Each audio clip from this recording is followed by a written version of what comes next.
If you can build strong relationships with your clients, you're going to have a greater chance of retaining them for future contracts. You're going to have a greater chance of selling more and selling bigger. If you can build strong relationships with each other, you're going to have a greater chance of understanding your client's needs and that industry's needs in more depth.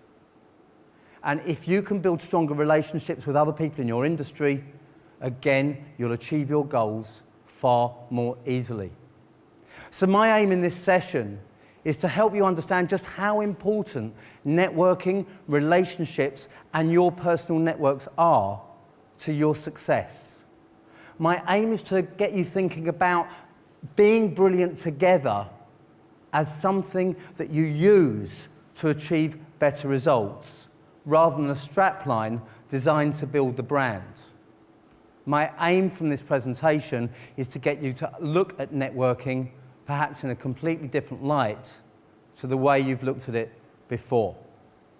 And my approach to networking is think about what the difference it's going to make to you will be.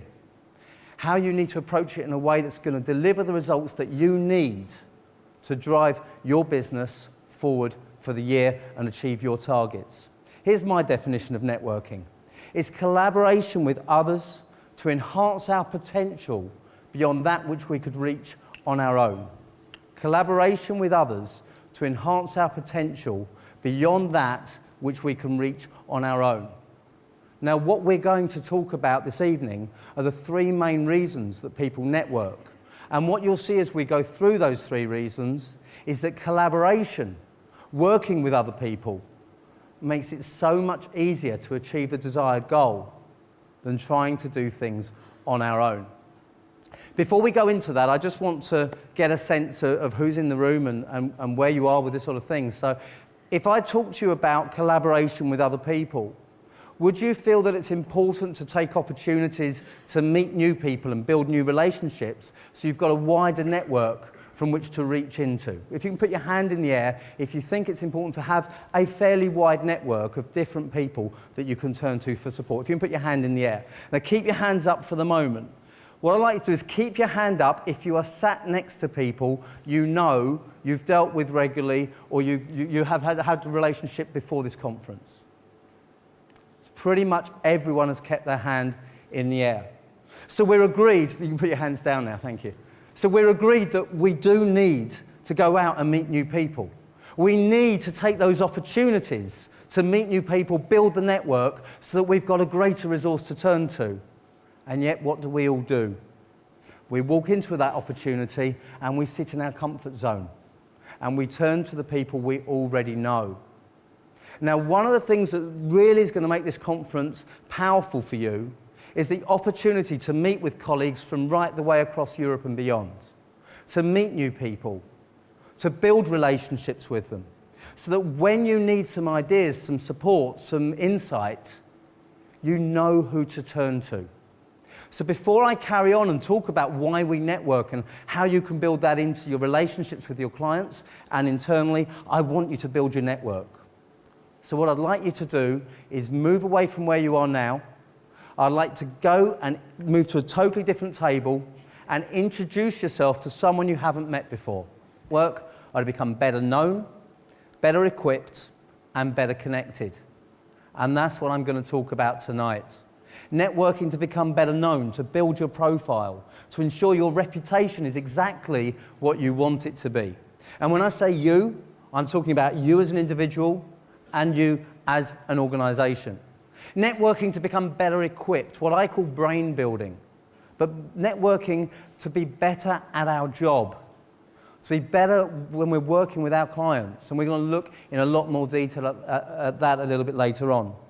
And networking to become better connected, to get the introductions that we need, to get in front of the people we need to meet. And we're going to find out towards the end of the presentation exactly how well connected you are as a group of people. So you need to think about how wide those relationships are within the client firm, how strong the trust is, how strong the relationship is, and the other area to think about is what those clients say about you internally, what they say about you to each other. I'm sure that certainly the Brits amongst you will have heard the phrase, it's not what you know, it's who you know. But I think that's also a phrase that's fairly commonly applied elsewhere. It's not what you know, it's who you know. And that's the phrase that drives this approach that my friend with the mobile phone took. You know, connect with as many people as possible. And from what I've said, you could just connect with as many people in the client as possible. But it's not what you know or who you know. It's who knows you and what they say about you that makes all the difference. It's who knows you and what they say about you. So once you've gone through that strategy of meeting as many people within the organisation as possible, you need to factor in the impression you make. You need to factor in what they go away thinking of you and what they go away saying about you to other people. It's not enough just to shake hands with everyone in the office when you get there. It's the conversations you have that make a difference. So I'd suggest that you split into groups of 3 to 5 people, with people around you. And I would urge you to pick people who you don't already know. And in those groups, I want you to discuss these 2 questions. What do you want people to say about you within that client organisation? And who do you want them to say it to? We weren't expecting over 300 responses in such time. I've been trying to go through those with Mark and pick out the ones we like, and we just can't keep up the pace of it. The second area I want to look at is networking to become better equipped, to become better at your job. And I want to look at this in 3 particular areas. I want to look at becoming better equipped in terms of your dealings with your clients. Better equipped in your client's industry, and also better equipped in your own industry. So how do we use this? How do we look at where our challenges are, what we need to achieve, and then look at where our network can best support us? And this is where the next question comes in, the next breakout. But before we go into that, just for one more time, what I'd like you to do is meet some more people. So I'd like you to get up again. I'm going to, again, break you up quite quickly from this. I'm going to ask you to move seats, meet some more people, then settle down, and we'll go into the next breakout. Again, it's almost impossible to keep up with some fantastic responses and great ideas there. I've picked a few out, so we're going to jump and have a look at those. So if we can go to number 6 first of all. Go back to the beginning. So again, can your network help you develop a client value proposition? How can they? And what do you need to know? The business objective of the client is challenges. You start off with something as simple as that, but absolutely right. And number 7, just underneath, needing to know the industry, which is something obviously that we've covered in some depth. Going down a little bit further to number 12, what is the business value we can generate? If you can find out from those relationships within the organisation what their perception of the value is, isn't that going to help you even more? If we can go down to number 16, new ideas, turning to your network for new ideas to help you build this. Again, I think it's something that's often lost when people do see networking as about sales opportunities. They forget that if we try and do things on our own, we've got a very limited resource there, but if we turn to other people for support, it can open up a wealth of new ideas and approaches that we hadn't thought of before. So we've looked at networking to become better known. We've looked at networking to become better equipped. The final area to look at is networking to become better connected. Now, this is based on a theory that some of you will have heard of, something called 6 degrees of separation. The idea that we're no more than 5 steps from anyone in the world. And the fact is that when we want to make the connections we need, we forget to look to our network. We just look at how can I get to that person and how can I get to them direct. And if you're in a sales position and you're trying to sell to someone in a very senior position, you then have all the fun, all the classics of trying to get past the gatekeeper, get to have a conversation. They don't know who you are. They're not really that engaged, and it's a long journey to make. But if we can get introduced by trusted contacts, it's so much different, isn't it? Now, if you've been building the networks we're talking about, shouldn't you be making the most of those connections that they have? The 6 degrees of separation that lie in your network. So the last exercise is a bit of a game. We're going to find out how well connected you are to 3 major global figures. I want to find out how well connected you are to David Cameron, the UK Prime Minister. I want to find out how well connected you are to Barack Obama. And I want to find out how well connected you are to Carla Bruni, the wife of the French president. Okay, let's see what we've got.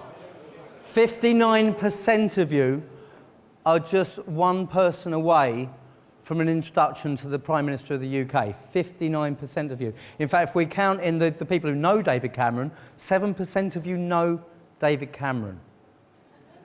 So, this is where it gets interesting, because see, what we do, when we walk into a networking event, when we look at the people in our network, we judge them based on what we know about them, what the name is on their business card, what the title is on their badge. So many people just write people off because they think, well, you're not of interest to me, you're not well connected enough. The fact is, the connections you need are out there.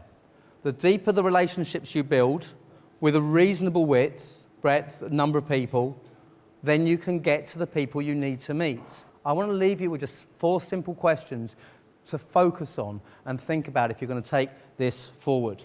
How strong is your network at the moment? Not just in number of people, but in depth of relationship.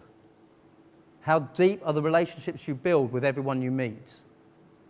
How much time do you spend getting to know people, not just as business contacts, but individually? One of the responses that we got in one of the earlier exercises is knowing what's important to the people who are the decision makers personally.